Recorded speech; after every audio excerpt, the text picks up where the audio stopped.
کہہ دو کہ اگر سمندر میرے پروردگار کی باتوں کے لکھنے کے لیے روشنائی ہو تو قبل اس کے کہ میرے پروردگار کی باتیں تمام ہوں سمندر ختم ہو جائے، اگرچہ ہم ویسا ہی اور اس کی مدد کو لائیں۔ جو کچھ آسمانوں اور زمین میں ہے سب اللہ ہی کا ہے،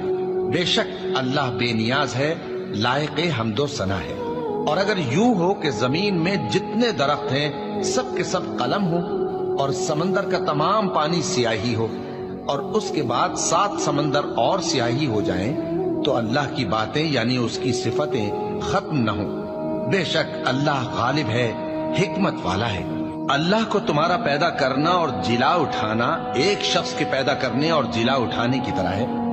بے شک اللہ سننے والا ہے، دیکھنے والا ہے۔ کیا تم نے نہیں دیکھا کہ اللہ ہی رات کو دن میں داخل کرتا ہے اور دن کو رات میں داخل کرتا ہے، اور اسی نے سورج اور چاند کو کام میں لگا رکھا ہے، ہر ایک وقت